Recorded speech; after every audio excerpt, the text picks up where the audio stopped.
All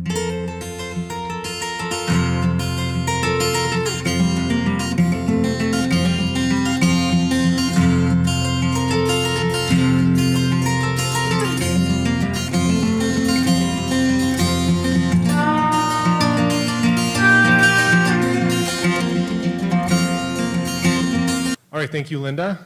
It became quite clear to me I don't get my usual 50-minute allotment, so I am prepared for that.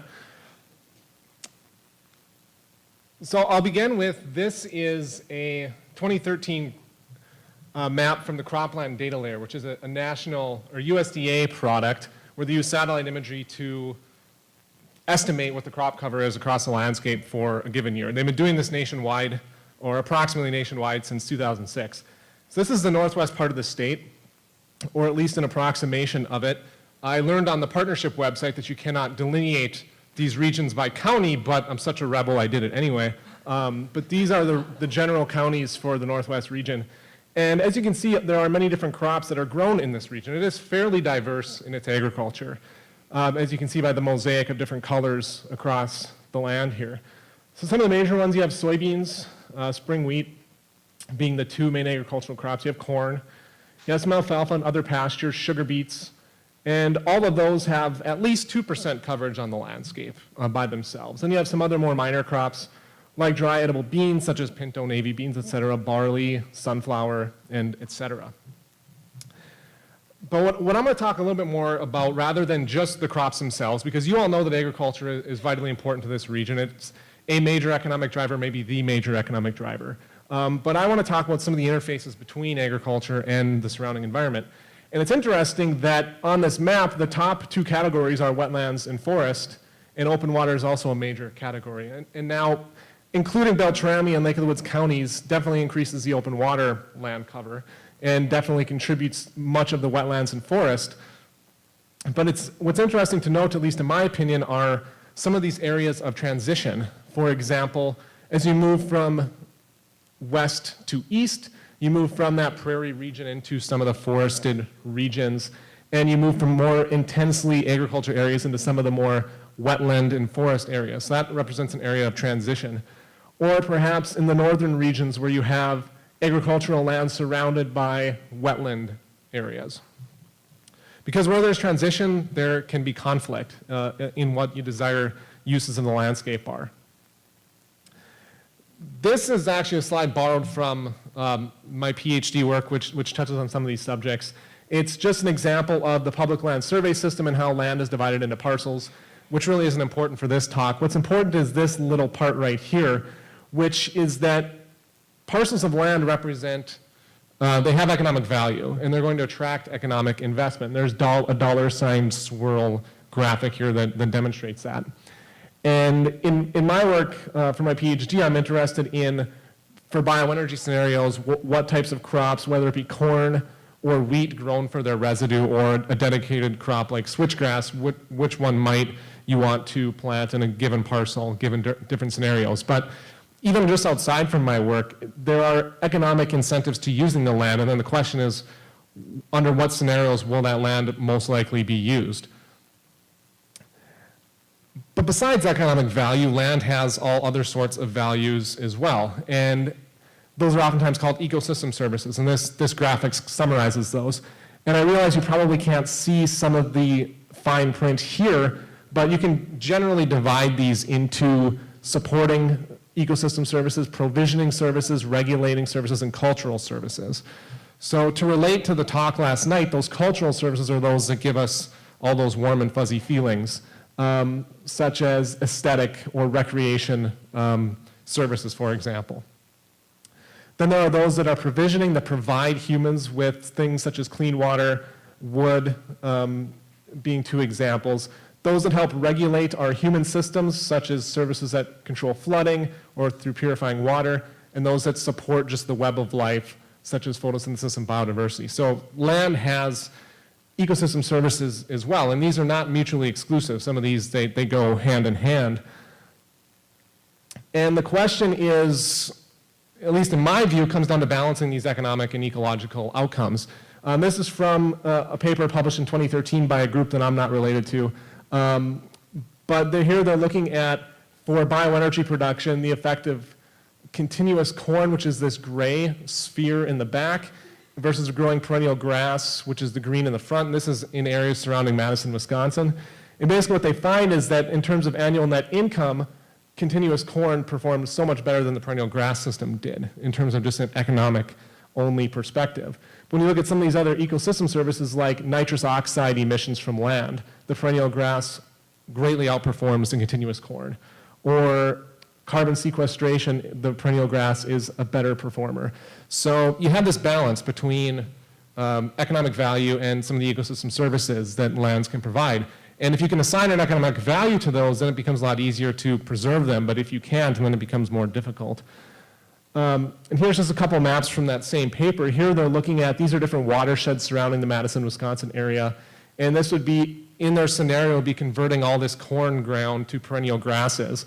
And in a lot of areas, you can see pretty large reductions in net income is what this map is showing. So these dark shades of green represent areas where if you were to make that transition, the farmers would have a great loss of income. If you then transition into this slide, however, there are some areas where, in those areas where you would lose a lot of money, there's a pretty negative benefit-cost ratio. But there are some areas where you get a pretty good bang for your buck. So you can make those conversions and you'd have a pretty good benefit-cost ratio.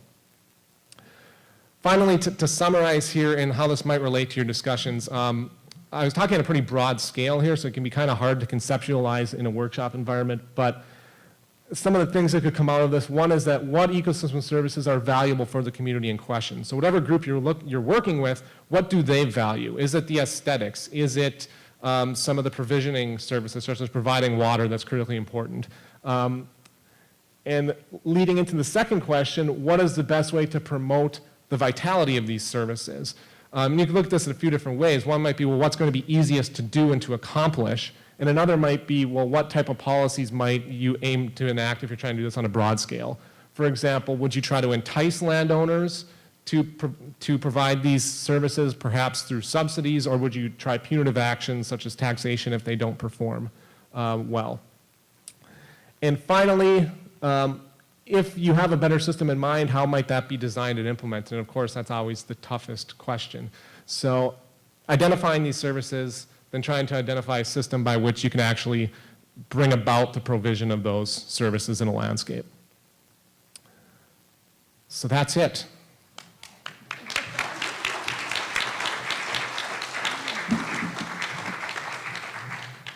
Well done, Rob.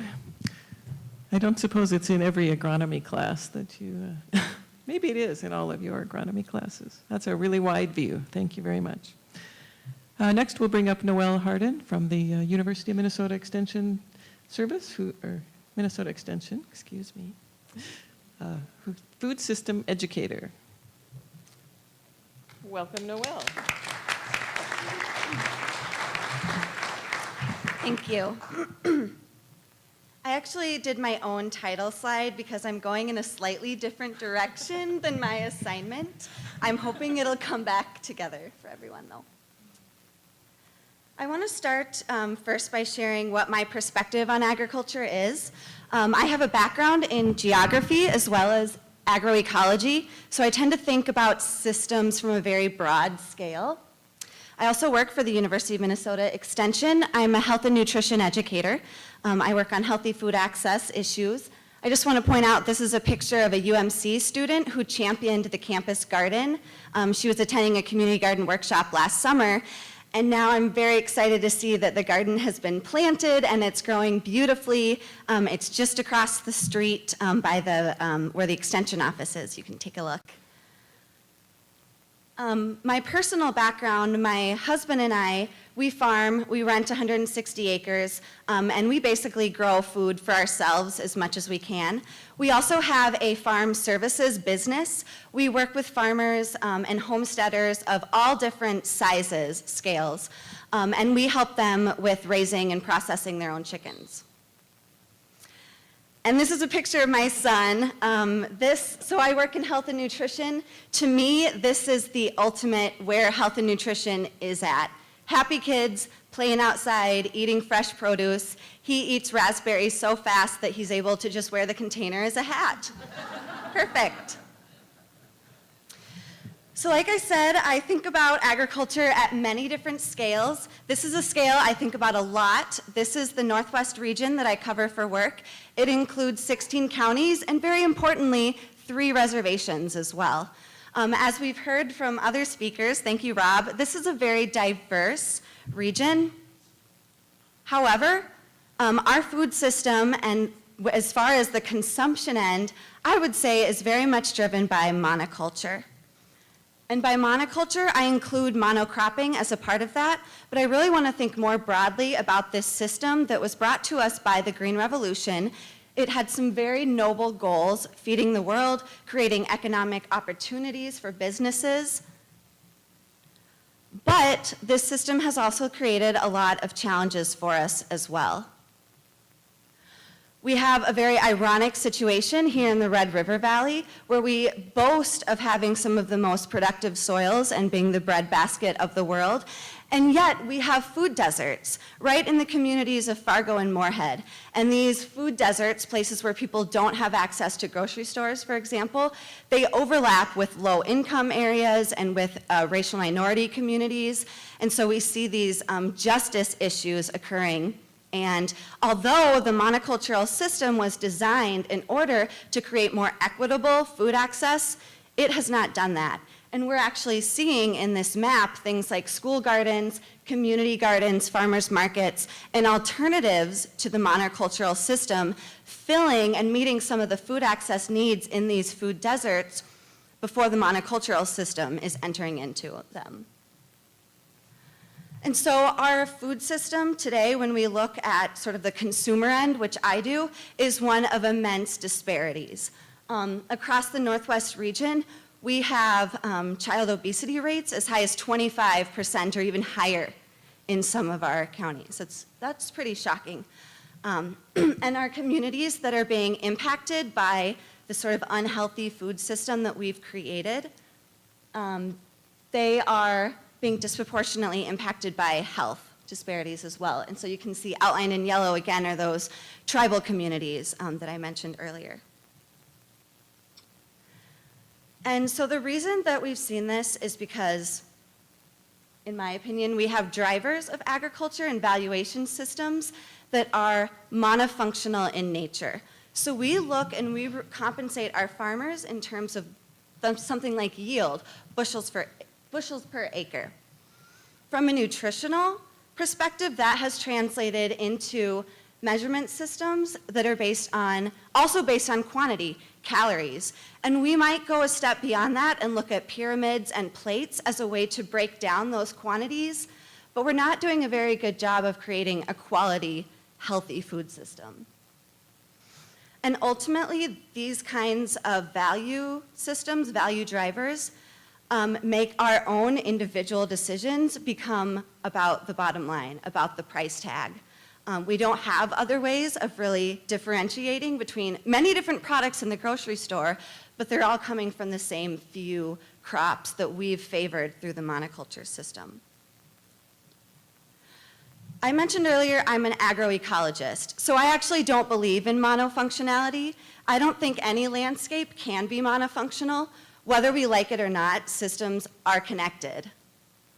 And so we see, even in the heart of the Red River Valley, where we're told the monoculture system dominates, we actually have alternatives popping up all over the place. And we have agricultural systems that are creating clean energy for us, creating habitat, growing healthy food, connecting kids with nature, with the land, with soil. The problem is we don't have a system that very well compensates or accounts for these other values, at least not to the degree that we do so with monoculture.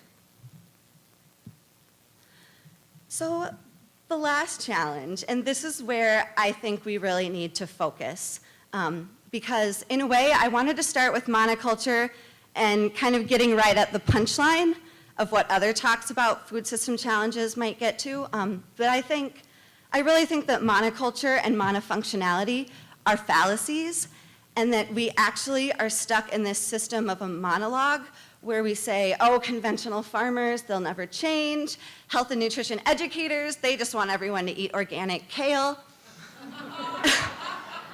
It's delicious. But we can't get past these stereotypes. And we can't actually change our system, even though I think those people I just listed would agree that our kids should eat healthy food.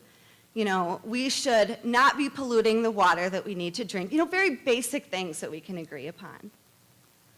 I think the solution is pretty simple. We need to talk. And actually, more important than talking, we need to listen to one another. We have formal ways of doing this. We have the Minnesota Food Charter, which brought people together very strategically for conversations.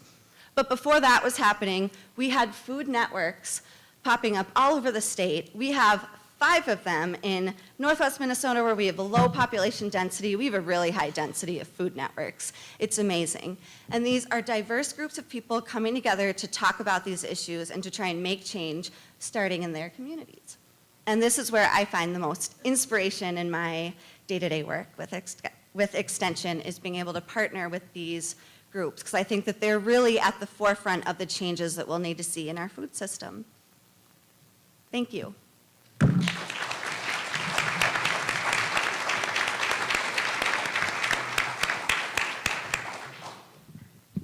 Thank you, Noelle. That was, you diverted from your assignment very nicely. And you hit it right on the money. That was great. Next, we'll bring up Noelle, or excuse me, Simone. Simone Senegals. Yeah. And among many things that Simone is involved in, she was one of the founders of that Headwaters Food Sovereignty Council that Noelle just mentioned. So come on up, Simone.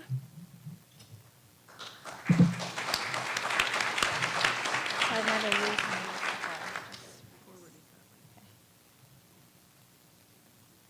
So that's me. So before we start, I just wanted to quickly talk about myself, just super quickly. So, oh, let's try that again. Yes, I don't actually usually do presentations, so you're going to have to bear with me. I had to learn how to use this thing just now. So quickly about myself, my name is Simone Senegals. I'm the Food Sovereignty Program Coordinator at the Indigenous Environmental Network, and we're located at the Rail River Folk School in Bemidji, which is a great place. If you ever get there, you should come and visit us. There's lots of good things happening there.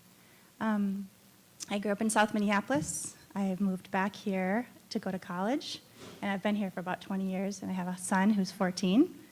He just dyed his hair pink. I am a beekeeper and a gardener. And the reason that I say these things about myself is I think that the many sort of cultures that we come from, whether it's as a parent or as a gardener or as an indigenous person. I'm of mixed racial and ethnic descent. My mother is from the Red Lake Reservation, and my father's from Argentina, of Italian descent. So, you know, we bring all of this with us. We bring all of these cultures with us. And I think that they color not only they sort of define our identity and also influence the way that we think, the way that we look at the world, and the way that we behave in the world. And today we'll talk a little bit particularly about the way that we behave towards the natural world. So Indigenous resilience. I think in particularly Indigenous resilience in the face of a food crisis now.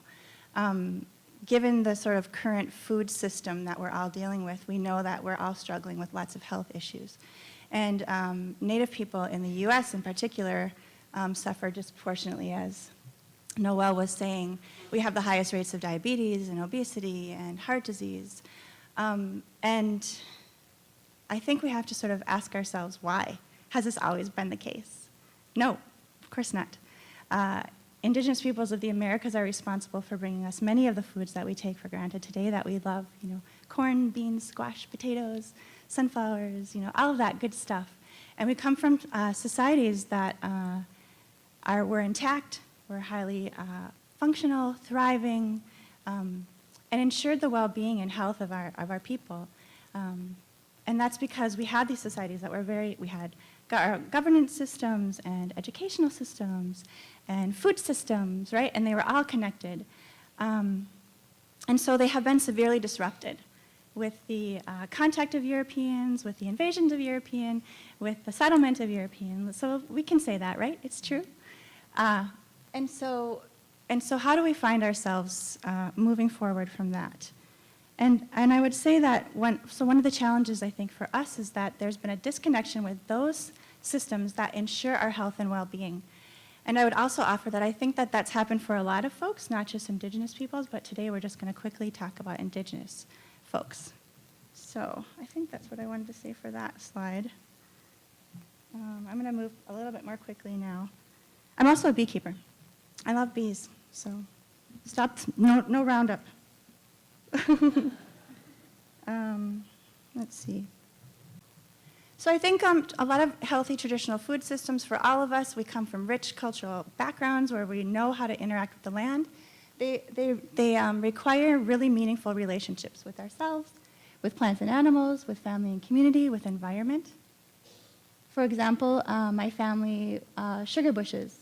So that's my son right there with not pink hair. And it's my uncle's family plot up in Red Lake. They've taken care of the same stand of maple trees for generations. So when we go, I learn from him. It's a generational thing. I teach my son. We have to know the life cycle of the trees. We have to be aware of the seasons and when the sap is flowing. I have to be in relationship with myself. I have to be willing to get out there, put my snowshoes on, and get dirty and wet and cold and not look at my phone all day long. Right? So that's about relationships. But we're not always so careful of maintaining those relationships that ensure that we have healthy food systems. Did I want to say anything that? Yeah, I think that pretty much speaks for itself. I mean, I think that, and this is a picture of a stream that's been impacted by sulfide mining. And I think that we tend to sometimes, our world, going back to that worldview and how it sort of colors our relationship with the earth, is that I think that we tend to value our precious metals more than our precious water, right? And if we knew that we had to get our fish out of there and feed our family, I think we'd be very much changing our decisions about whether we decided to mine or not. I really like these two pictures because, again, it sort of shows those cultural differences about how we relate to food. So this one, very industrial, not really in relation with the animal. I mean, I guess you're in relation as killing them and leaving them to rot on the field or on the plains. And this one, it's a different relationship with the buffalo, right? Yes, they are the ones that have the bow and arrow and they're planning to kill the buffalo, but if they're not careful, they're putting their little puny human selves out there in the midst of this huge buffalo herd, and they have to change the way that they interact with them, right? And the other thing I wanted to just make a mention of is that this was an intentional strategy, right, to remove a food source from the Plains Indians, to weaken them so that other people could be using the land, right? So there's racism. I just like this one because, again, it talks about that, our fate is the same fate as Mother Earth. This was one of our delegations that we brought to, a person that we brought to a big march on Washington on climate change. I just get a kick out of this one because I think that sometimes we tend to sort of rely so much on Western science and only value it, right? So now, like, Western scientists are telling us, like, we're all connected. We're all basically made from the same, basic elements or whatever. And lots of other cultures have been telling us, yeah, well, really? Oh, I guess, thanks for knowing that. I think we've been saying that for quite a while.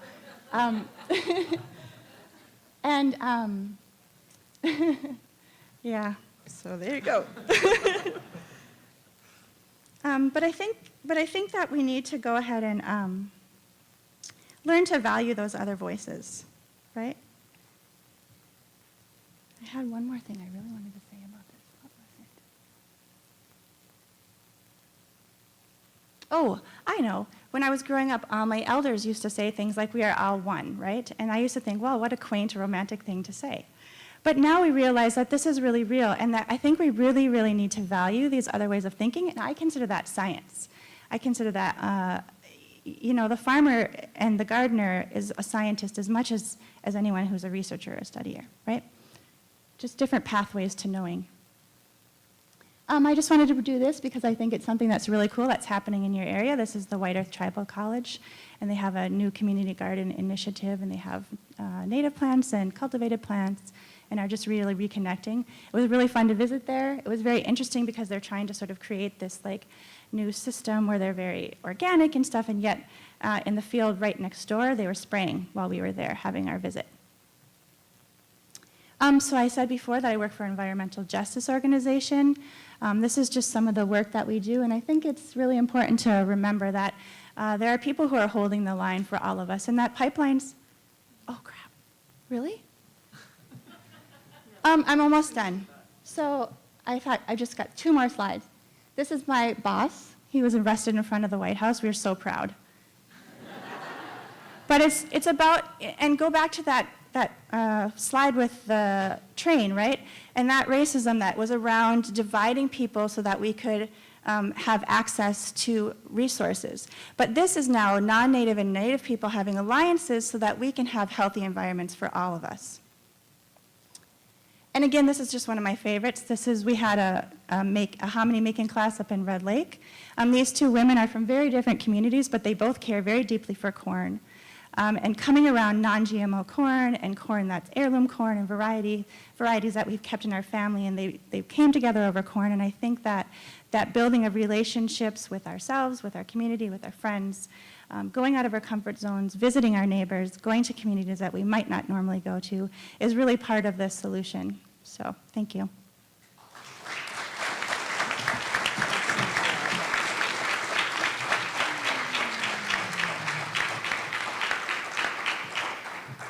Thank you, Simone. Very nice. The issues of equity and justice, part and parcel of our food system. All right, and finally, we will bring up Ryan Pesch, who is not Carol Ford, but who, like Carol Ford, has a deep winter greenhouse, and he'll talk a little bit about that. Don't oversell it, Linda. I haven't even dug a hole into which I'm putting this, but that is happening next week, so that somewhat qualifies me. So it's good to be here. I love Carol Ford a lot. I get to work with her, with David Flugel, and this project in the west central part of the state.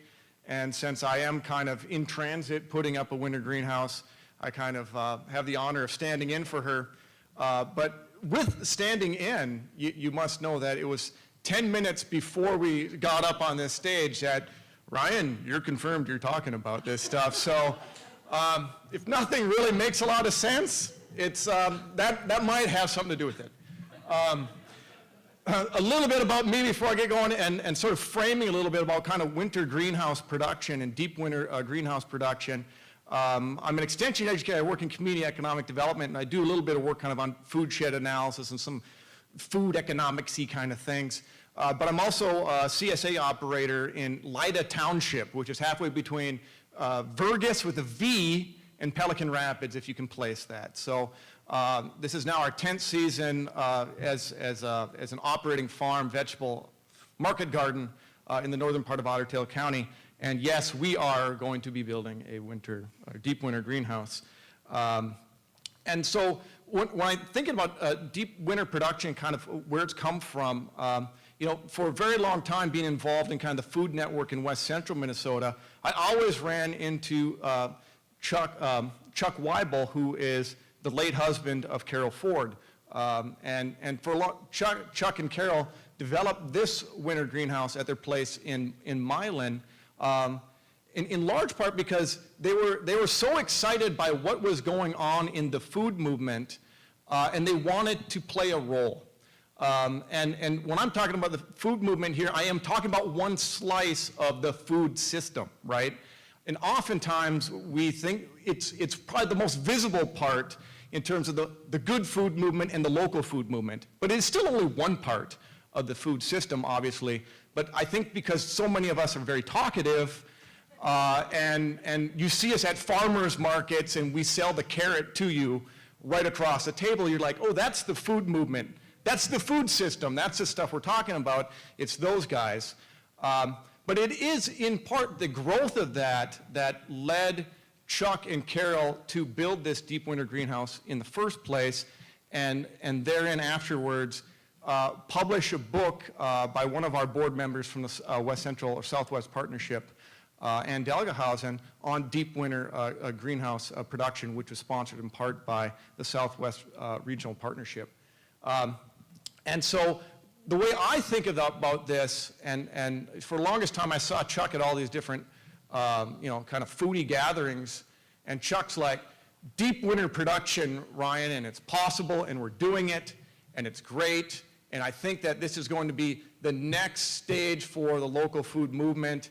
And I looked at it and I'm like, Chuck, I go, do you know how tired I am in November? I don't want to grow anything in the winter. I'm just so done with it. But I have to admit that I do think Chuck was right. Chuck was right in that I do believe deep winter production is the next iteration, and we're certainly seeing it nationwide amongst kind of the local foodie, sustainable aggie types, but also here in Minnesota, and certainly Chuck and Carol were absolutely at the forefront of that. And so that's kind of where I've seen kind of deep winter production going, and kind of where it came from, and sort of its framing as part of the good food movement. And so, okay, so let's talk about the actual building. So the actual building itself, this is a modest size. This is the original Garden Goddess deep winter greenhouse. It's modestly sized of something like the actual framed in area under polycarbonate is something like 16 by 24 or something like that. So it is not a large greenhouse, but it is, Chuck always said he designed this thing so that it would grow food on the moon or something like that. He always had that phrase. I don't know if that was true or not, but it really does. They produce greens and other cold hardy crops throughout the entire winter. And so basically it's framed, typical frame construction with 4 feet down there's a heat sink which uses solar thermal, by which you're pumping heat into the heat sink of River Rock, which in turn is going to release heat kind of as a passive solar greenhouse. It's kind of probably nothing new to all you guys that did all this stuff in the 70s, but to us, we're all kind of re-excited about it. And then, but the real workhorse in terms of production in the deep winter greenhouse are a lot of winter greens, mesclun mixes, and things like that.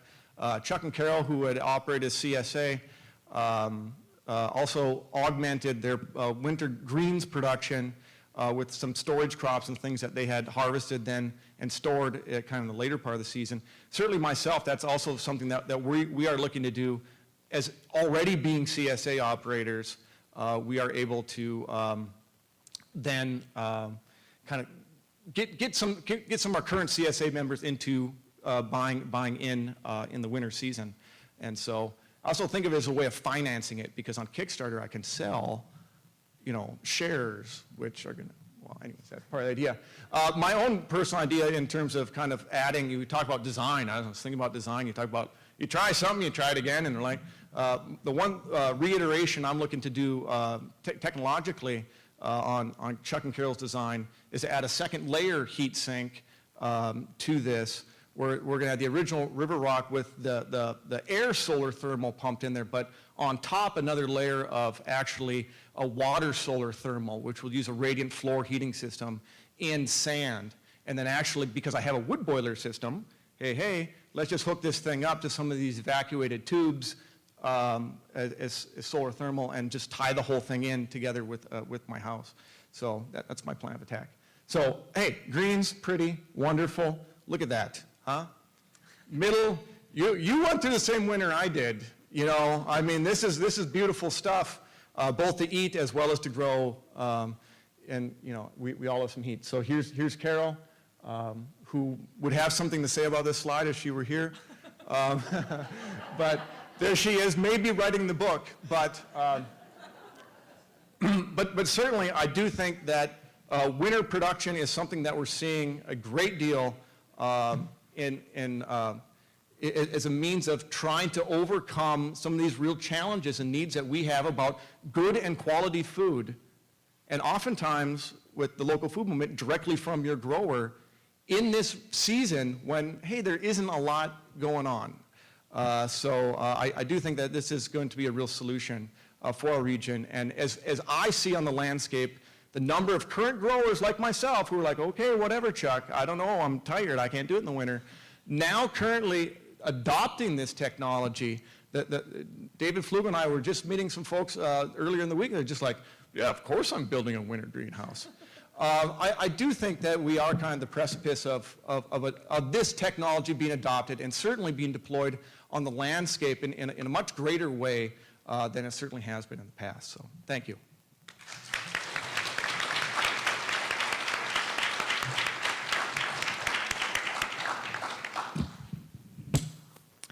Well, thank you all panelists. That was a lot of many perspectives on the food system. We can take a couple of questions here. We have a few minutes. Does anyone know where the other mic is? Oh, there it is, right there. I'll pass this one to the speakers, but question or comment from? There's one. For Ryan, I like your comment in terms of, growing 12 months out of the year, you get tired. What about the soil?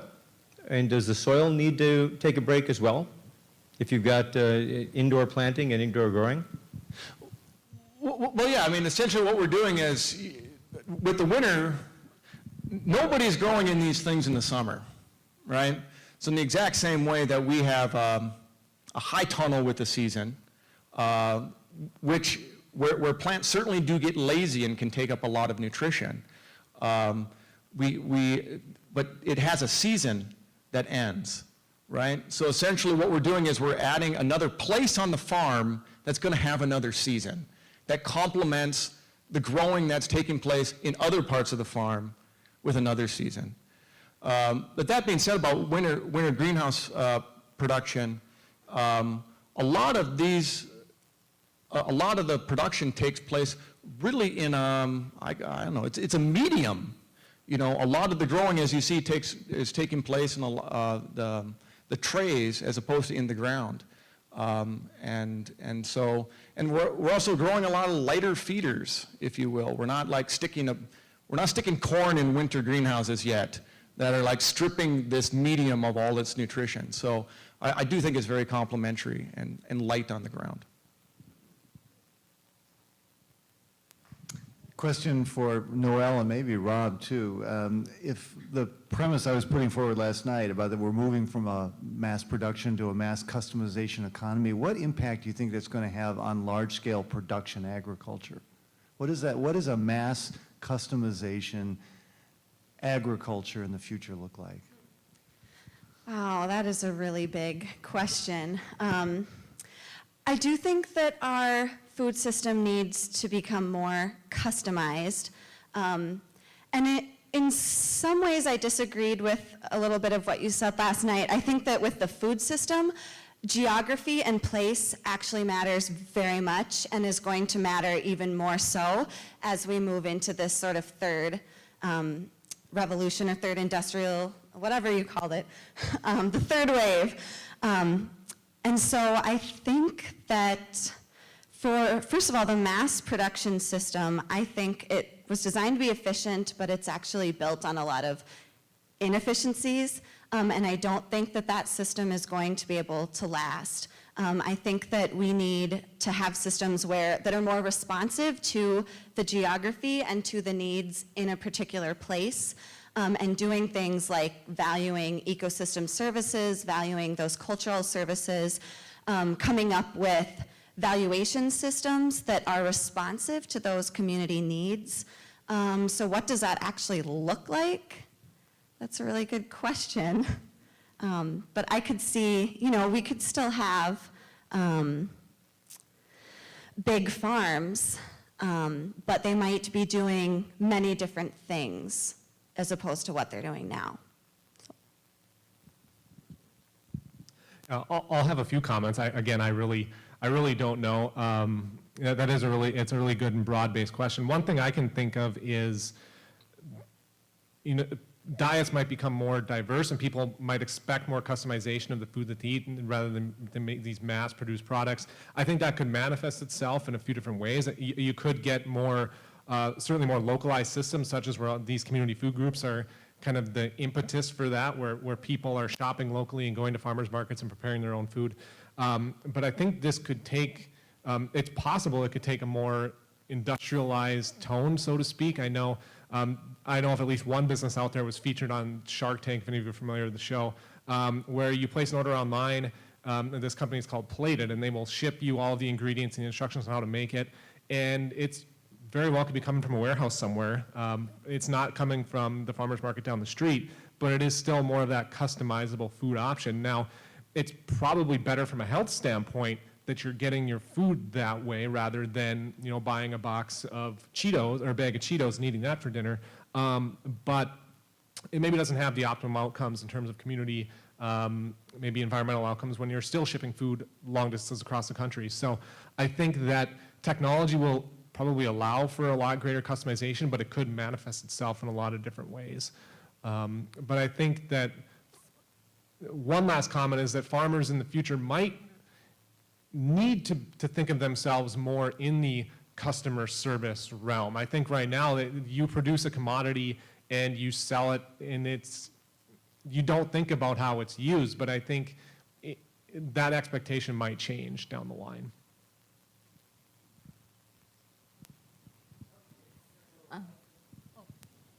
So my question is primarily to Simon and others you might want to chip in. So with regard to traditional societies and Native Americans in particular, I will go back to what the Dean, Don Fisher, said yesterday, that new paradigms come in play when the existing paradigm is probably not working well for us, either not working or not working well. So you've articulated the situation very well, which shows that current paradigm is not working with the health outcomes and obesity and all that. How do you envision us moving from where we are now to the ideal towards which we strive, with particular reference to the Native Americans? And I'll be also happy to hear what the rest of the panelists would have to say with regard to the broader community. Yeah, wow, that's a big one too. And I think it is. I mean, I really did talk a lot about sort of changing our mind frame about how we look at the world. And I really like that we're at this design thinking workshop, right? Because I liked what you said about turning things on their head, and that creative people really are able to sort of not accept the parameters that we sort of have been taught to live under, that we can only do this.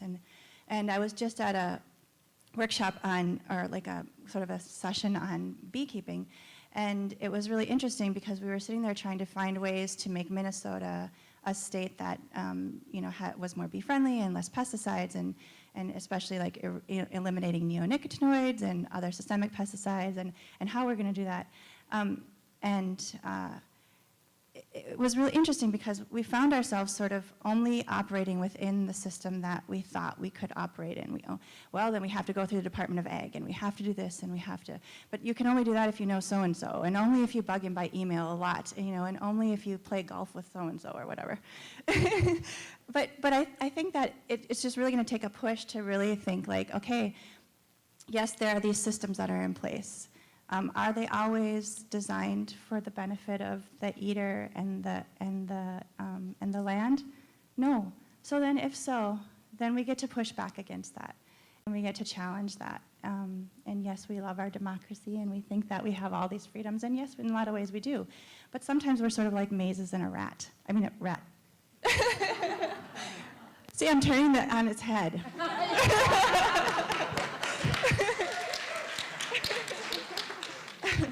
But yes, I think it's just going to take a lot of bravery and a lot of going outside our comfort zone and a lot of talking with one another and really valuing the voices of the indigenous folks that are living right next to us all the time. And sometimes we forget, and we just think we're very paternalistic, and we need to throw those things away. So I don't know. That's a broad answer, but yes. And just to start doing it, and people really are. There's a lot of people who are really doing really great work. So did anyone else? I have one question also for Simone, and others can also respond. There's this conversation starting, or maybe it's been underway for a while, in sustainability circles about if we are seeing the end of sustainability, and perhaps it is a beginning of resilience. And part of it is sort of the terms and the semantics of it. But also, I think it's getting at, if sustainability is like this static state and resilience is about meeting with this unprecedented change and, flexibility and so on.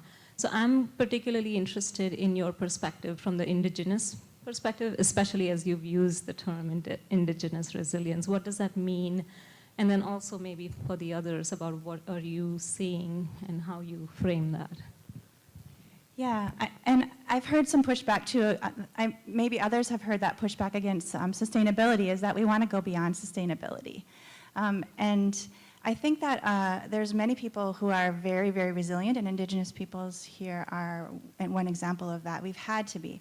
I mean, sometimes you can look at it and say like, oh, many, many, many millions of us have been killed off, and that's very true, right? But you can also say, like, in the face of being sort of, gosh, how strong can my language be here? but sort of, that a people who are in the face of one of the most powerful forces in the world still is here and still is holding on to our culture in the face of genocide, in the face of my own family. My great-grandmother died in childbirth in a very racist situation in a hospital, and all of her children were taken to mission school. My grandmother, was all of the atrocities that happened to our children. And then I'm older now than my grandmother or my grandmother ever lived to be.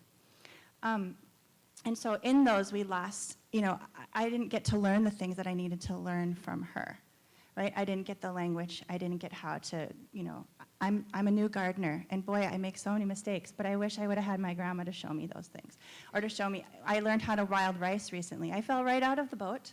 And that's resilience in the face of things that should have been what I grew up with, that were my right as an Indigenous woman. And facing the fears of having to relearn, reconnect, that's resiliency. To not be afraid to follow the boat and look completely ridiculous. And when I try to speak my language, sometimes my elders laugh at me. I must be accidentally saying something naughty because they laugh so hard. There must be something really bad that I'm saying. But to do that, I think, is resiliency, and just to be brave and to have solidarity, to come together, for people to be able to talk about their experiences, and to also connect with lots of other people. I think that there's a lot of shared experiences that we have that we tend to not take advantage of because we're afraid to be with one another.